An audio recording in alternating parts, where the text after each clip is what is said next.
कहा जाता है श्रीमद् भगवत गीता सिर्फ एक धर्म के लिए नहीं है, बल्कि इसे धरती के हर इंसान को पढ़ना और समझना चाहिए ताकि वो अपनी जिंदगी में सुख, शांति और सफलता को प्राप्त कर सके। भगवत गीता में कुल 18 अध्याय हैं और इन 18 अध्यायों में कुल 700 श्लोक हैं जो सभी के लिए पढ़ पाना थोड़ा मुश्किल है। इसलिए आज के इस बेहद ही खास वीडियो में हम भगवत गीता के 111 विचारों के बारे में बात करने वाले हैं, जिन्हें जानकर आप भगवत गीता का सही मतलब समझ पाएंगे। इसलिए इन विचारों को आप हर सुबह जरूर सुनें। दोस्तों, अगर आप इस वीडियो का मतलब सही तरह समझ पा रहे हो तो इस वीडियो को हेडफोन लगाकर सही ध्यान से सुनें। तो शुरू करते हैं। श्री कृष्ण कहते हैं, मनुष्य को परिणाम की चिंता किए बिना, लोभ लालच बिना निस्वार्थ और निष्पक्ष होकर अपने कर्तव्यों का पालन करना चाहिए। जिस तरह प्रकाश की ज्योति अंधेरे में चमकती है, ठीक उसी प्रकार सत्य भी चमकता है। इसलिए मनुष्य को हमेशा सत्य की राह पर चलना चाहिए। जिस मनुष्य के अंदर ज्ञान की कमी और ईश्वर में श्रद्धा नहीं होती, वो मनुष्य जीवन में कभी भी आनंद और सफलता को प्राप्त नहीं कर पाता। जिस प्रकार मनुष्य अपने पुराने वस्त्रों को त्याग कर नए वस्त्र धारण करता है, ठीक इसी प्रकार आत्मा पुराने व्यर्थ के शरीर को त्याग कर नए भौतिक शरीर को धारण करती है। कौन क्या कर रहा है, कैसे कर रहा है और क्यों कर रहा है, इन सब से आप जितना दूर रहोगे उतना ही आप खुश रहोगे। समझदार व्यक्ति जब समझ निभाना बंद कर देता है तो समझ लेना उसके आत्मा को कहीं न कहीं ठेस अवश्य पहुंची है। मोह उसी का करो जिस पर आपका अधिकार है। जिस पर आपका अधिकार ही नहीं है उसका मोह भी नहीं करना चाहिए। जो दूसरों को की तकलीफों को समझते हैं, उनमें दया है, दिल से अच्छे हैं, उन्हें दोबारा जन्म लेना नहीं पड़ता। प्रबुद्ध व्यक्ति के लिए गंदगी का ढेर, पत्थर और सोना सभी समान है। आपके कर्म ही आपकी पहचान है, वरना एक नाम के तो हजारों इंसान है। प्रेम सदैव माफी मांगना पसंद करता है और अहंकार सदैव माफी मंगवाना पसंद करता है। संदेह करने वाले व्यक्ति के लिए प्रसन्नता ना इस लोक में है और ना ही कहीं और। कर्म वह फसल है जिसे इंसान को हर हाल में काटना ही पड़ता है। इसलिए हमेशा अच्छे बीज बोए ताकि फसल भी अच्छी हो। जो होने वाला है वो होकर ही रहता है और जो नहीं होने वाला वो कभी नहीं होता। ऐसा निश्चय जिसके बुद्धि में होता है, उन्हें चिंता कभी नहीं सताती। अच्छे कर्म करने के बावजूद भी लोग केवल आपकी बुराइयां ही याद रखेंगे। इसलिए लोग क्या कहते हैं इस पर ध्यान मत दो, तुम अपना कर्म करते रहो। जितना हो सके खामोश रहना ही अच्छा है, क्योंकि सबसे ज्यादा गुनाह इंसान से उसकी जुबान ही करवाती है। गीता में भगवान श्री कृष्ण कहते हैं, हे अर्जुन, अपने परम भक्तों जो हमेशा मेरा स्मरण या एक चित मन से मेरा पूजन करते हैं, मैं व्यक्तिगत रूप से उसके कल्याण का उत्तरदायित्व लेता हूँ। हे पार्थ, जो लोग भक्ति में श्रद्धा नहीं करते वे मुझे प्राप्त नहीं कर पाते, अतः वे इस भौतिक जगत में जन्म मरण के मार्ग पर वापस आते रहते हैं। मोहन सबसे अच्छा उत्तर है किसी ऐसे व्यक्ति के लिए जो आपके शब्दों का महत्व नहीं देते। किसी काम की चिंता करना ठीक है, पर चिंता इतनी भी नहीं होनी चाहिए कि वह काम ही बिगड़ जाए। अच्छी नियत से किया गया काम कभी व्यर्थ नहीं जाता और उसका फल आपको जरूर मिलता है। श्री कृष्ण कहते हैं, हे अर्जुन, मैं किसी का भाग्य नहीं बदलता, हर कोई अपना भाग्य खुद बनाता है। आप आज जो भी कर्म कर रहे हो उसका फल आपको कल प्राप्त होगा, और आज जो आपके पास है वह आपके द्वारा पहले से किए गए कर्मों का फल है। मनुष्य नहीं, उसके कर्म अच्छे या बुरे होते हैं, और जैसे मनुष्य के कर्म होते हैं उसे वैसे ही फल की प्राप्ति होती है। तुम्हें सिर्फ अपने कर्म करने का अधिकार है, किंतु कर्म के फलों के तुम अधिकारी नहीं हो। तुम न तो खुद अपने आप को कर्मों के फलों का कारण मानो और न ही कर्म न करने में कभी आसक्त हो जाओ। सही कर्म वह नहीं है जिसका परिणाम हमेशा सही हो, अपितु सही कर्म वह है जिसका उद्देश्य कभी गलत ना हो। संसार में कोई भी मनुष्य सर्वगुण संपन्न नहीं होता, इसलिए कुछ कमियों को नजरअंदाज करके रिश्ते बनाए रखिए। पूर्णता के साथ किसी और के जीवन की नकल करके जीने की तुलना में अपने आप को पहचान कर अपूर्ण रूप से जीना बेहतर है। जब भविष्य धुंधला पड़ने लग जाता है, तब आपको अपने वर्तमान में ध्यान केंद्रित करने की आवश्यकता होती है। कोशिश कर, हल निकलेगा, आज नहीं तो कल निकलेगा। अर्जुन के तीर सद मरुस्थल से भी जल निकलेगा। जीवन की सबसे बड़ी गलती वह होती है जिस गलती से हम कुछ सीख नहीं पाते। जब हमारा मन कमजोर होता है तो परिस्थितियां समस्या बन जाती है, और जब मन स्थिर होता है तो परिस्थितियां चुनौतियां बन जाती है, और जब हमारा मन मजबूत होता है तो परिस्थितियां अवसर बन जाती है। मनुष्य की मानवता उसी वक्त नष्ट हो जाती है जब उसे दूसरों के दुख पर हंसी आने लगती है।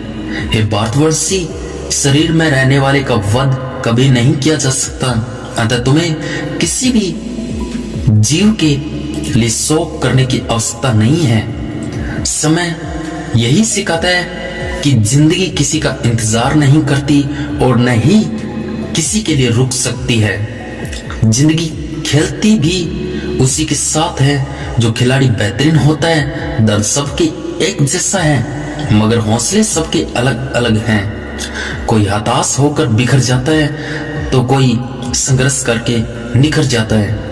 मनुष्य को अपने कर्मों के संभावित परिणामों से प्राप्त होने वाली विजय या पराजय, लोभ या हानि, प्रसन्नता या दुख इत्यादि के बारे में सोचकर चिंता से ग्रसित नहीं होना चाहिए।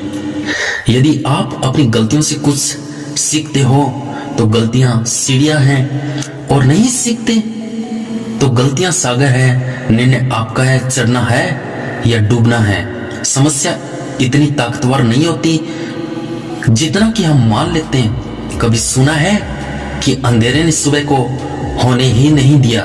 गलतियां ढूंढना गलत नहीं है, बस शुरुआत खुद से होनी चाहिए। जरूर नहीं हर बार आपके शब्दों को सही समझा जाए, इसलिए कभी कभी चुप रहना भी ज्यादा बेहतरीन होता है।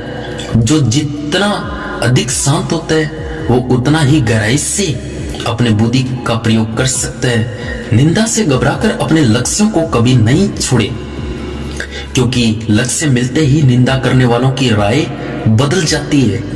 आपकी हार और जीत आपकी सोच पर निर्भर करती है, इसलिए मान लो तो हार ही है और ठान लो तो जीत ही होगी। सबसे समझदार और स्थिर बुद्धि वाला व्यक्ति वह है जो सफलता मिलने पर अहंकार में नहीं आता और विफल होने पर गम में नहीं डूब जाता।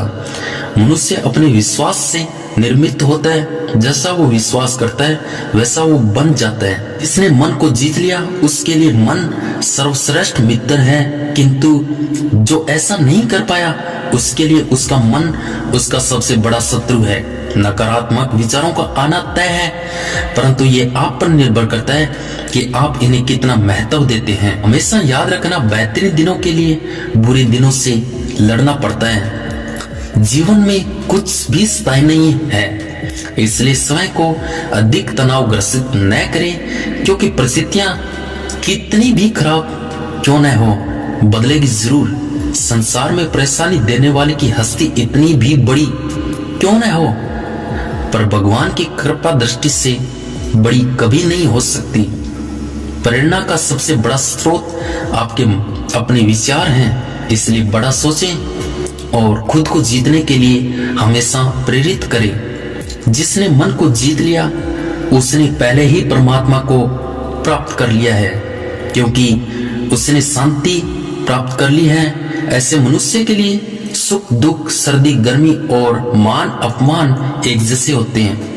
मुश्किलें केवल बेहतरीन लोगों के हिस्से में ही आती है, क्योंकि वही लोग उसे बेहतरीन तरीके से अंजाम देने की काबिलियत रखते हैं।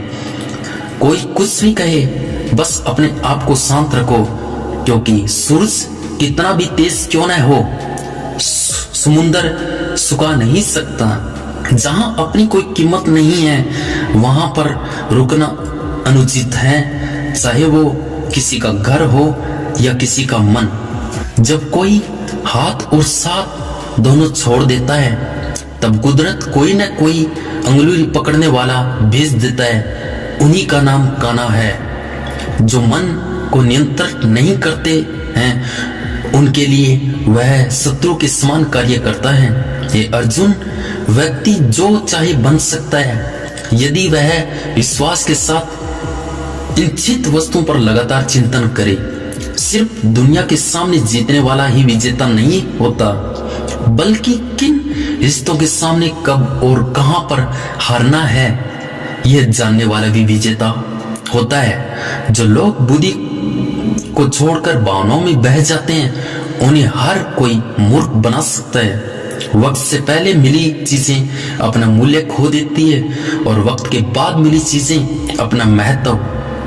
मनुष्य को अपने कर्मों के संभावित परिणामों से प्राप्त होने वाली विजय या पराजय, लाभ या हानि, प्रसन्नता या दुख इत्यादि के बारे में सोचकर चिंता से ग्रसित नहीं होना चाहिए। आत्मा पुराने शरीर को वैसे ही छोड़ देती है जैसे मनुष्य पुराने कपड़ों को उतार कर नए कपड़े धारण कर लेता है।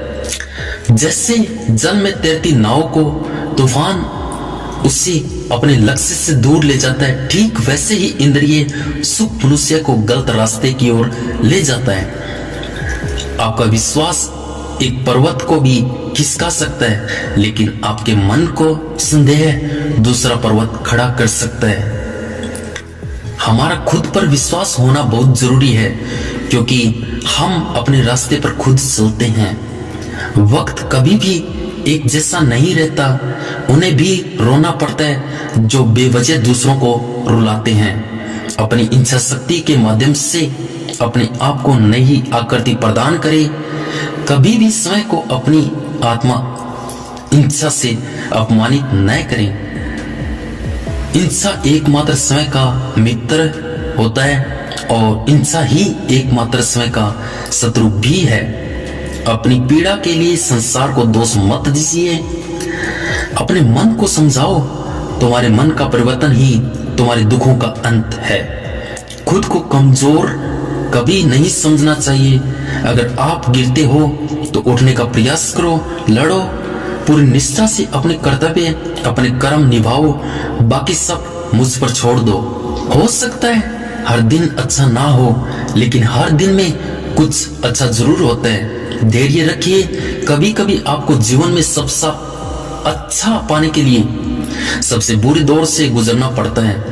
रोना बंद करो और अपनी तकलीफों से खुद लड़ना सीखो, क्योंकि साथ देने वाले भी शमशान से आगे नहीं जाते। समय जब न्याय करता है तो गवाहों की जरूरत नहीं पड़ती। एक उपहार तभी असली और पवित्र है जब वह हृदय से किसी सही व्यक्ति को सही समय पर और सही जगह दिया जाता है, और जब उपहार देने वाले व्यक्ति के दिल में उस उपहार के बदले कुछ पाने की उम्मीद ना हो। सुंदरता आपकी दृष्टिकोण में है। किसी को कीचड़ में खिला हुआ कमल भी लुभाता है, और किसी को चांद में भी दाग नजर आता है। हे अर्जुन, जो कोई भी जिस किसी भी देवता का पूजा पूरे विश्वास के साथ करने में इच्छा रखता है, तब मैं उसका विश्वास उसी देवता में दृढ़ कर देता हूँ। यह किसी का भी अचानक नहीं होता। सूर्य भी धीरे धीरे निकलता है और ऊपर उड़ता है। धैर्य और तपस्या जिसमें है वही संसार को प्रकाशित कर सकता है। हे अर्जुन, स्वर्ग प्राप्त करने और वहां कई वर्षों तक वास करने के पश्चात एक असफल योगी का पुनः एक पवित्र और समृद्ध कुटुंब में जन्म होता है। जब सत्य की असत्य से लड़ाई होगी तो सत्य अकेला खड़ा होगा और असत्य की फौज लंबी होगी, क्योंकि असत्य के पीछे मूर्खों का झुंड भी होगा। अकेला रहना तुम्हें यह सिखाता है कि वास्तव में तुम्हारे पास समय के अलावा और कुछ भी नहीं है। जब परिवार के सदस्य अप्रिय लगने लगे और पराये अपने लगने लगे तो समझ लीजिए विनाश का समय आरंभ हो गया है। क्रोध आने पर चिल्लाने के लिए ताकत नहीं चाहिए, मगर क्रोध आने पर चुप रहने के लिए खूब ताकत चाहिए होती है। जो अपना है वो आपको मिलकर ही रहेगा, चाहे उसे छीनने के लिए पूरी कायनात एक हो जाए। दो प्रकार के व्यक्ति इस संसार में स्वर्ग से भी ऊपर स्थित है होते हैं। एक वो जो शक्तिशाली होकर भी क्षमा कर देते हैं, और दूसरा वो जो दरिद्र होकर भी कुछ दान करता है। प्रेम शरीर या सुंदरता को देखकर नहीं होता, प्रेम हृदय से होता है। जहां दो हृदय मिल जाए वही प्रेम जन्म लेता है। किसी भी व्यक्ति को अच्छे से जाने बिना दूसरों की बातें सुनकर उसके प्रति कोई भी धारणा बना लेना मूर्खता है। अगर साफ नियत से मांगा जाए तो ईश्वर नसीब से बढ़कर देता है। जो हुआ वह अच्छा हुआ, जो हो रहा है वह अच्छा हो रहा है, और जो होगा वो भी अच्छा ही होगा। जब भी विनाश होने का प्रारंभ होता है तो शुरुआत वाणी के स्वयं खोने से ही होती है। जीवन में सब कुछ खत्म हो जाने जैसा कुछ भी नहीं होता। हमेशा एक नई शुरुआत हमारा इंतजार कर रही होती है। जीवन में यदि खुश रहना है तो अधिक ध्यान उस चीज पर दें जो आपके पास है, उस पर नहीं जो दूसरों के पास है। उस दिन हमारी सारी परेशानियां खत्म हो जाएगी, जिस दिन हमें यह यकीन हो जाएगा कि हमारा सारा काम ईश्वर की मर्जी से होता है। विपरीत में धैर्य, वैभव में दया और संकट में सहनशीलता श्रेष्ठ व्यक्तियों के लक्षण हैं। जो व्यक्ति स्पष्ट और सीधी बातें करता है उसकी वाणी कठोर जरूर होती है, लेकिन वह कभी किसी के साथ छल नहीं करता। जो अच्छा लगे उसे ग्रहण करो और जो बुरा लगे उसका त्याग फिर चाहिए। वह विचार हो, कर्म हो या मनुष्य, बुराई बड़ी हो या छोटी हमेशा विनाश का कारण बनती है, क्योंकि नाव में छेद छोटा या बड़ा नाव को डुबो ही देता है। अपने परम भक्तों जो हमेशा मेरा स्मरण या एक चित मन से मेरा पूजन करते हैं, मैं व्यक्तिगत रूप से उसके कल्याण का उत्तरदायित्व लेता हूँ। जो दान बिना सत्कार के कुपात्र को दिया जाता है वह तमस दान कहलाता है। परिवार और समाज दोनों ही बर्बाद होने लगते हैं जब समझदार मौन और नासमझ बोलने लगते हैं। आप वापस नहीं जा सकते हैं और शुरुआत को नहीं बदल सकते हैं, लेकिन आप जहां से हैं वहां से शुरू कर सकते हैं और अंत को अवश्य बदल सकते हैं। जब उम्मीद टूटने लगे और कोई रास्ता दिखाई ना दे तो एक बार भगवत गीता की शरण जरूर ले लेना।